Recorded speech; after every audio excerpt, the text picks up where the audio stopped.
Sir, आज 8 दिन में 7वीं बार पेट्रोल और डीजल के प्राइसेस बढ़े हैं और अगर आपकी अनुमति होगी सर, तो मैं श्रीमती सुषमा स्वराज जी, जो विपक्ष की नेता होती थी, उनके पार्लियामेंट्री रिकॉर्ड में बकायदा ये उनकी स्पीच रिकॉर्डेड है, 3 अगस्त 2010 की है, और उस समय पे डिस्कशन भी होते थे inflationary pressure on economy and it's adverse impact on the common man, जो आजकल विपक्ष को वंचित रखा जा रहा है। तो उन्हीं की भाषा, उन्हीं की स्पीच मैं रिपीट करना चाहूंगी।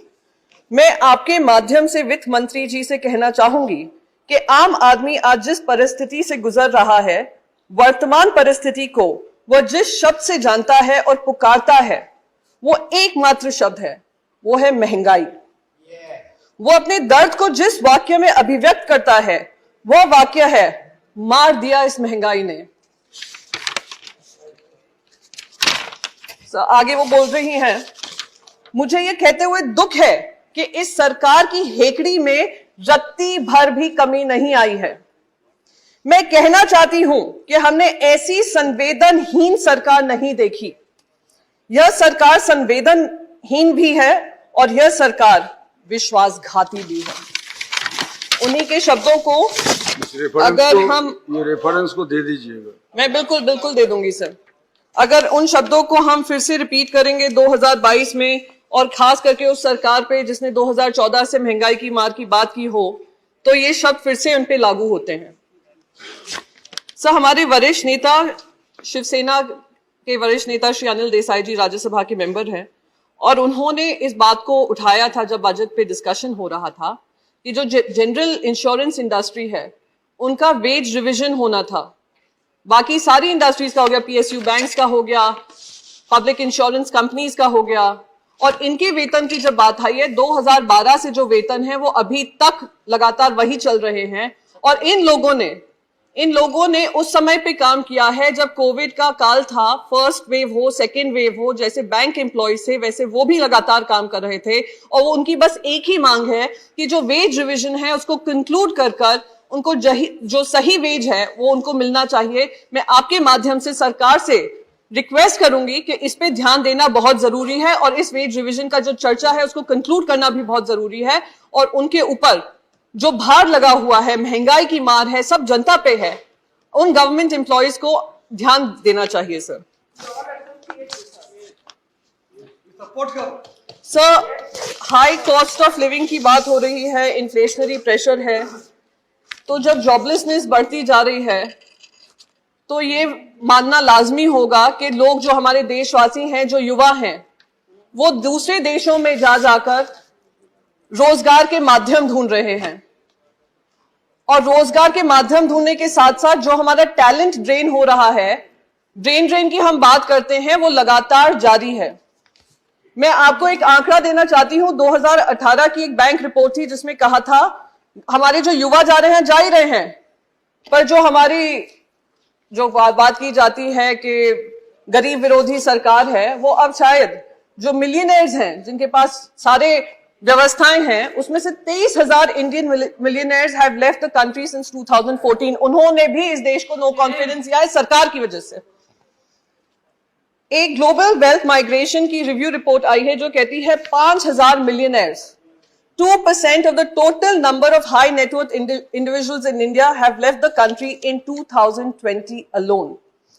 ये हमारी देश की अर्थव्यवस्था की पॉलिसीज के अनुसार आज ये हाल बनाया हुआ है। 6 लाख इंडियंस हैं जिन्होंने अपनी सिटीजनशिप भी गिव अप कर दी है। और जब हम टैलेंट की बात करते हैं, टैलेंट माइग्रेशन हो रहा है, साथ ही साथ अभी एफडीआई की बात सुन रही थी, माननीय मेंबर, ऑनरेबल मेंबर बता रहे थे कि बहुत सारा रिकॉर्ड ब्रेकिंग एफडीआई आ रहा है जब से इनकी सरकार बनी है। मैं आपको एक आंकड़ा बताना चाहूंगी सर, 2010 में 2020-21 में कहा गया था $81.7 बिलियन एफडीआई देश में आया था, जो कि पिछले साल से 10% ज्यादा था। पर अगर आरबीआई की उसी साल की रिपोर्ट देखते हैं तो उसमें एफडीआई जो आया था उसका सबसे ज्यादा कंपोनेंट फॉरेन इंस्टीट्यूशनल इन्वेस्टर्स का आया था, जिसका जंप था 6,801%। और एफडीआई का इन्वेस्टमेंट जो आया था वो कितना था, barely 0.8%। तो ये जो हवाला देते हैं 10% का, वो भी ज्यादा से ज्यादा फॉरेन इंस्टीट्यूशनल इन्वेस्टर्स हैं जो आते हैं, स्टॉक मार्केट में इन्वेस्ट करते हैं और जैसा ही प्रॉफिट बनता है ये पैसा निकाल कर ले जाते हैं। 2 दिन पहले sir, all India radio verified Twitter handle है, उसमें बकायदा ये रिपोर्ट आई थी, ट्वीट किया गया था, बेचारे को ट्वीट डिलीट, बेचारा बेचारी जो भी हो गए उस ट्वीट के पीछे, उनसे डिलीट करवाया। मैं तो उम्मीद करती हूँ उस बेचारी बेरोजगार ना हो गए हो। Foreign investors have pulled out over rupees 1.1 lakh crore from the Indian capital markets in the first 3 months of this year. तो जो सरकार एफडीआई का हवाला दे रही है, ये सरकार क्या ये भी अपनी उपलब्धियां गिनाएगी देश की जनता के सामने? नहीं गिनाएगी। टैक्स रिफॉर्म्स के बारे में बात किया, कहा हमने 1 रुपया भी नहीं बढ़ाया है, जैसे कि हम पे कोई एहसान किया हो। इस समय पर जब देश पे इतनी महंगाई की मार है और देश के युवा बेरोजगार हैं, आप कहें हमने टैक्स नहीं बढ़ाया है और आप इसका एहसान मानिए, ये बहुत ही दुर्भाग्यपूर्ण है सर। कुछ दिनों से, कल भी मैंने सुना, 2 सीनियर लीडर्स हैं, ऑनरेबल एमपीज भी हैं, उन्होंने क्रिप्टो करेंसी की बात की। आज हमारा देश एकमात्र देश होगा पूरी दुनिया में जो क्रिप्टो करेंसी बिल लाने से पहले क्रिप्टो टैक्स लगा देता है, और एकमात्र वित्त मंत्री होंगी इस देश में जो कहती हैं पता नहीं लीगल है या इलीगल है, और वो मैं अभी नहीं बता सकती हूं, जब क्रिप्टो करेंसी रेगुलेशन आएगा तब हम बात करेंगे। पर हाँ, हम उस पर टैक्स जरूर लगाएंगे, हम उस पर टैक्स भी लगाएंगे, हम उस पर टीडीएस भी लगाएंगे। और मैं जब माननीय एमपी को सुन रही थी, सर कुछ भी नहीं है, सर कुछ भी नहीं है। हाँ, जरूर लगा दूंगी सर अगर आपकी अनुमति होगी। वित्त मंत्री बता दो दे लीगल है या इलीगल। जी, तो मैं यहाँ पर बस ये बात कहना चाहूंगी सर कि हमारा टैक्स भी लग गया उस पर, हमें ये भी नहीं पता कौन सा स्टेटस है उसका, एसेट क्लास है, क्या क्लास में उसके अंतर्गत किया गया है। जिस तरीके से बताया गया इस पर टैक्स लगाओ, टैक्स लगाओ, टैक्स लगाओ और बढ़ाओ, क्योंकि बाकी सारे देश कर रहे हैं, उससे मुझे ध्यान आता है, और शायद सभी को ध्यान होगा, जब देश में कंप्यूटर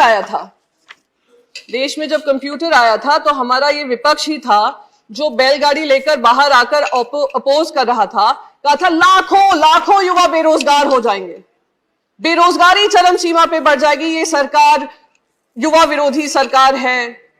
और क्या हुआ? कंप्यूटर आने के बाद अगर किसी देश को सबसे ज्यादा फायदा हुआ, देश के युवाओं को फायदा हुआ, वो भारत के बच्चों को फायदा हुआ।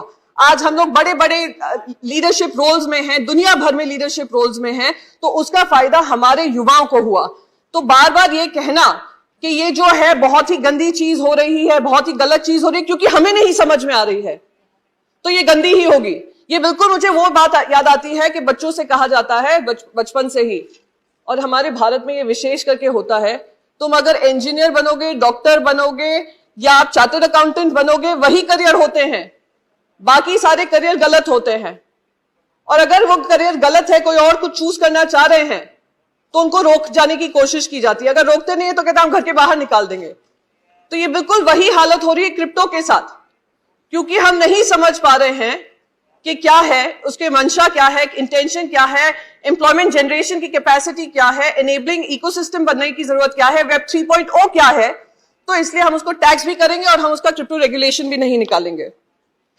सर मैं एक चीज यहां पर बहुत इंपॉर्टेंट, दूसरी चीज यहां पे कहूंगी, मैंने आपको कंप्यूटर का उदाहरण दिया, ऐसे ही इंटरनेट जब आया था, देश में ही क्या दुनिया में, हर डिस्ट्रप्टिव टेक्नोलॉजी आपको भी डिस्टर्ब करेगी, पॉलिसीज को डिस्टर्ब करेगी, और हमारी जिम्मेदारी बनती है कि हम उस टेक्नोलॉजी के आगे बनकर एक रेगुलेटरी फ्रेमवर्क बनाएं और इससे हम घबराएं नहीं।